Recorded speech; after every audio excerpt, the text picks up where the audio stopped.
This is the story of Chilika, a 1,000 square kilometre lake on the east coast of India.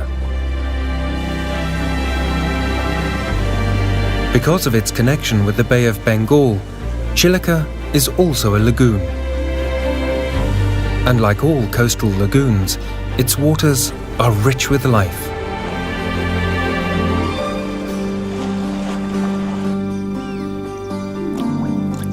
In the late 1990s, Chilika was a weed-infested, dying lake. But thanks to ecological restoration by the Odisha government, it's once again a steady source of livelihood for thousands and a vibrant refuge for wildlife.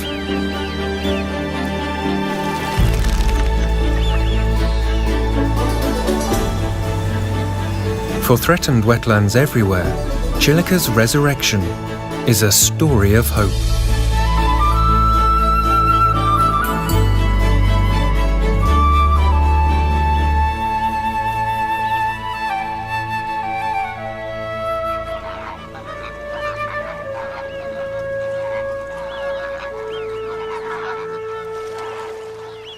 Chilika is one of Asia's most important wintering grounds for migratory birds, and greater flamingos are among the earliest visitors every winter.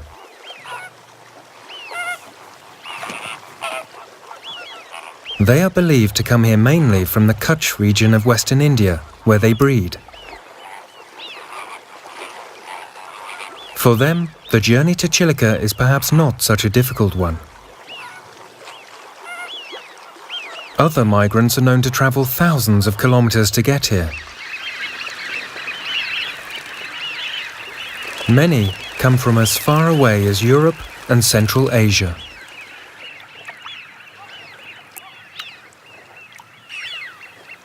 Chilika's waters abound with food, and for these Eurasian widgeons, it's time to replenish their reserves after a long journey.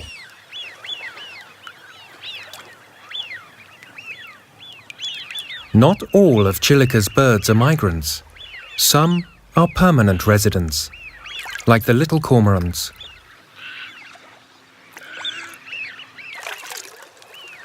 When these expert fishermen gather to hunt, others follow, hoping for a stray morsel. A gull will even pretend to be a cormorant for a piece of the action.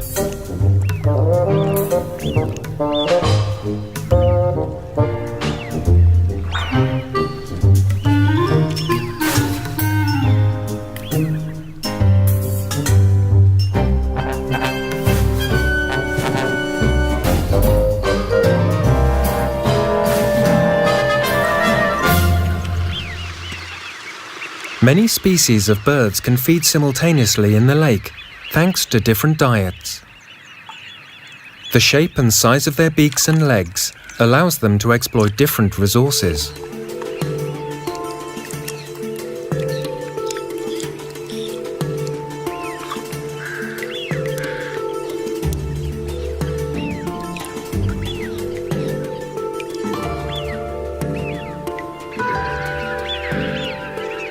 The secret of Chilika's biodiversity lies in its mix of salt water from the sea and fresh water from rivers and streams. This freshwater to saltwater gradient creates ideal conditions for life. Every high tide brings rich nutrients from the sea into the lake. At low tide, the exposed mudflats attract hungry plovers and sandpipers.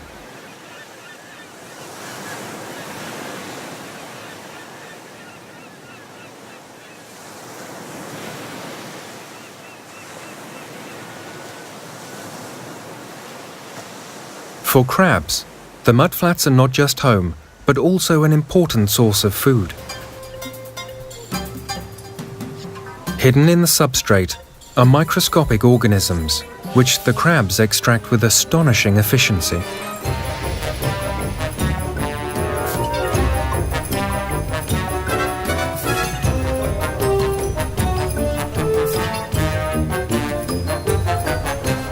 The crabs must hurry, for in a few hours, the tide will be back.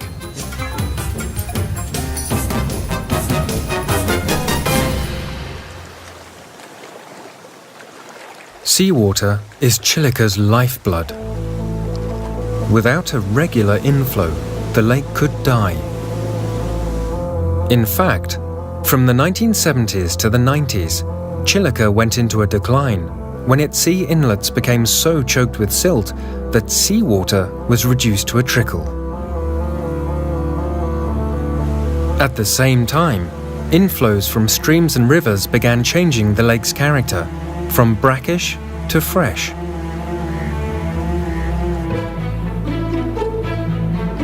Invasive freshwater weeds spread rapidly, soon covering a third of the lake.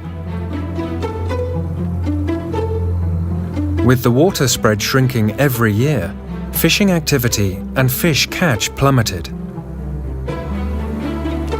Chilika became known as a dying lake. Scientists studying ways to restore the lake's health decided that urgent action was needed.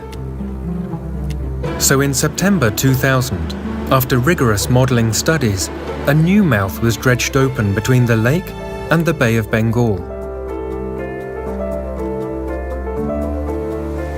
With seawater flowing in and out again, there was a positive transformation.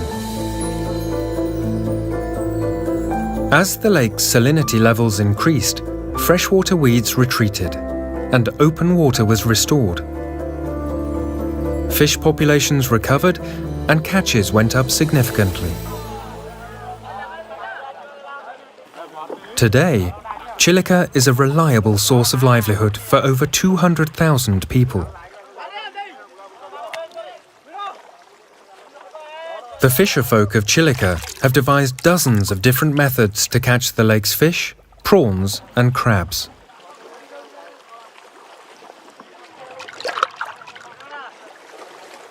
Apart from the active fishing that people do, passive fish traps are at work 24 hours a day. The intensive fishing by humans makes life difficult for one of Chilika's top predators, the white-bellied sea eagle.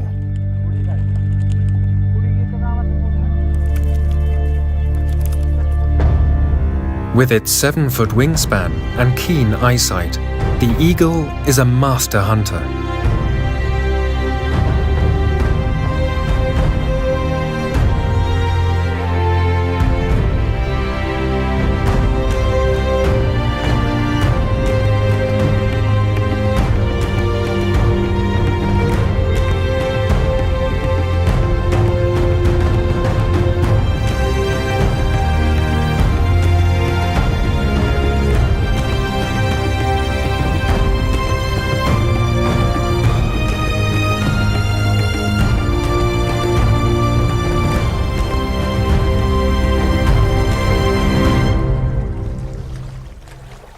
It's a case of so near, yet so far. The eagle cannot risk getting tangled in the net. It must look elsewhere for a meal.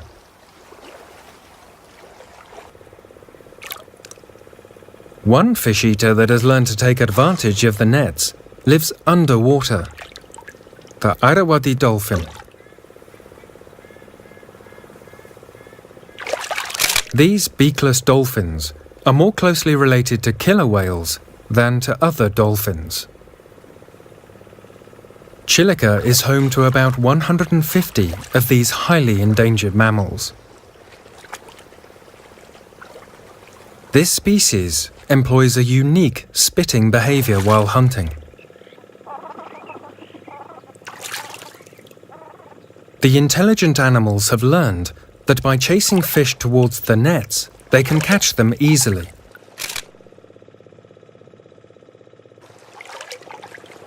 Fish that escape often end up in the traps, benefiting its owner.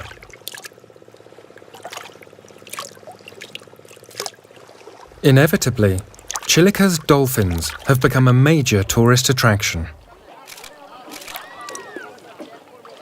Posters put up by tour operators misleadingly depict performing aquarium dolphins, attracting large numbers of visitors.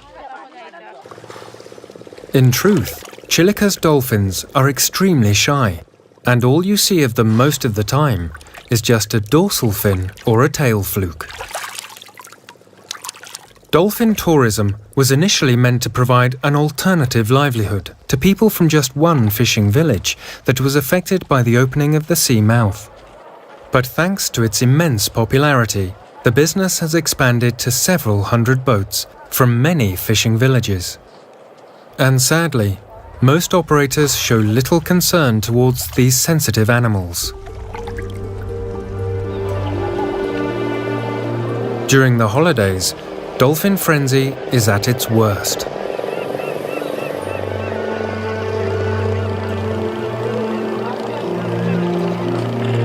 While the noise from the diesel engines is horrendous, the sharp propellers pose a serious danger.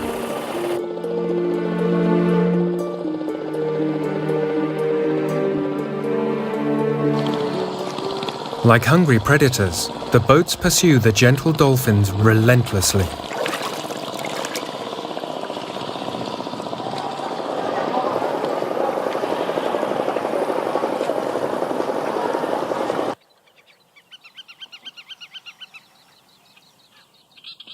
A different model of tourism, in the marshes of northern Chilika, offers a true example of ecotourism.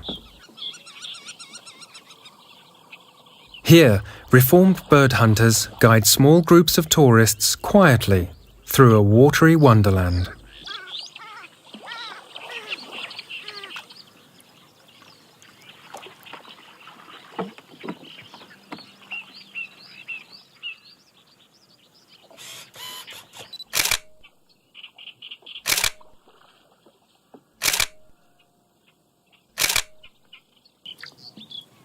These marshes are extremely important feeding grounds for thousands of birds.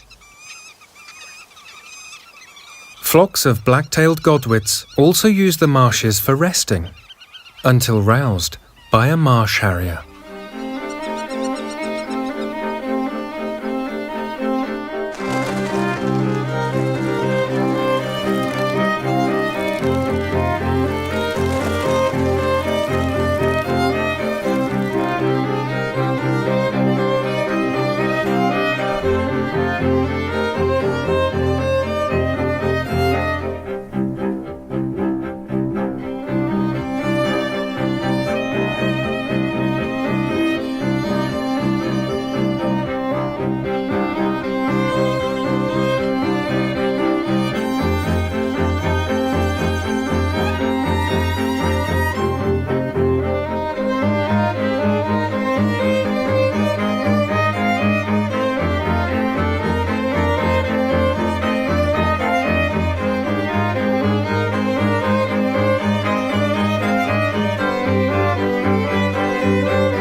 Wetlands are among the most productive habitats on Earth, and Chilika is no exception.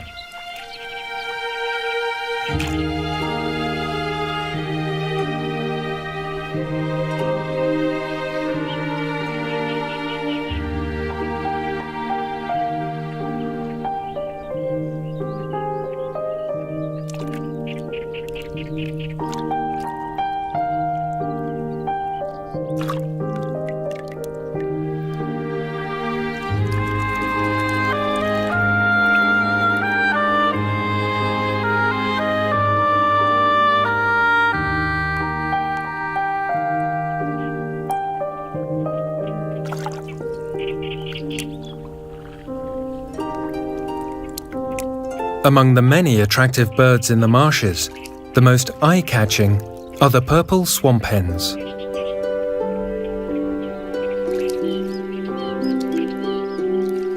They are social birds, but when it comes to food, they can be quite pushy.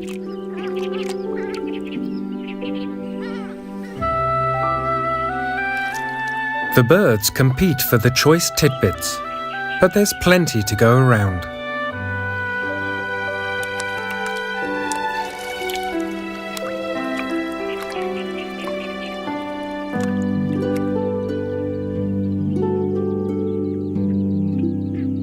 Mangalajodi's marshes are an endless source of fascination for those with the inclination to watch quietly.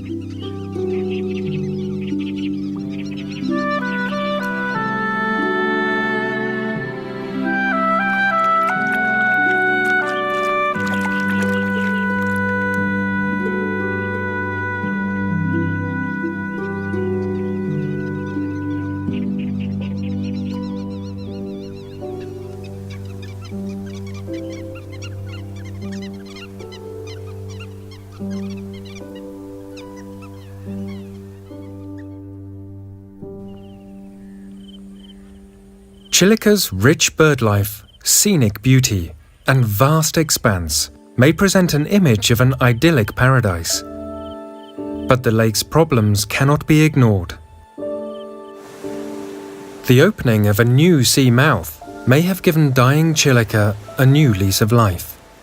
But much more needs to be done to safeguard its future. One of the most worrying problems is the unsustainable level of fishing.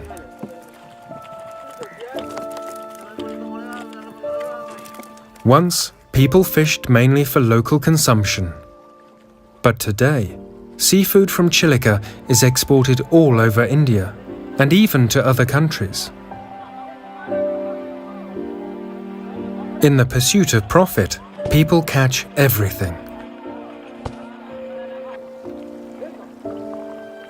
They fish all year round and don't spare even the breeders or the juveniles. While this indiscriminate exploitation is senseless, what's suicidal is the blocking of vital migratory channels.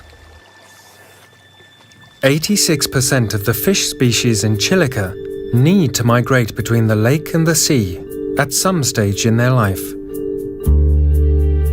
Studies have shown that this narrow canal at the southern end of the lake is one of the most important migratory routes.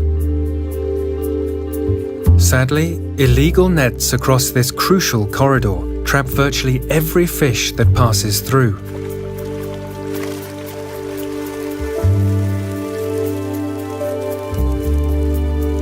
If the fish using the canal were allowed to migrate to the sea and return freely, fish stocks in Chilika could go up many times, benefiting everyone.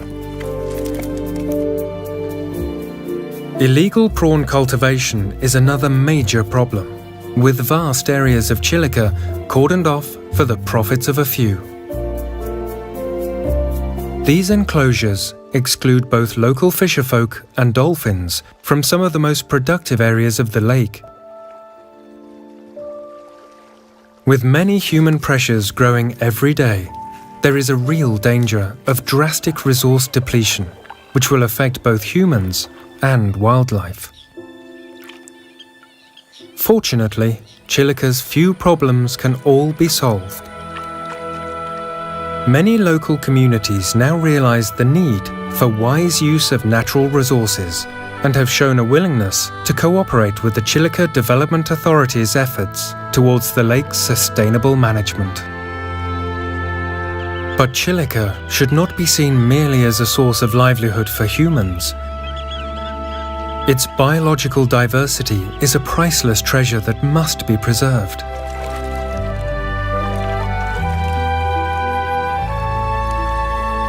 Managed with care, this vibrant lake can provide a secure future, both for its people and its wildlife.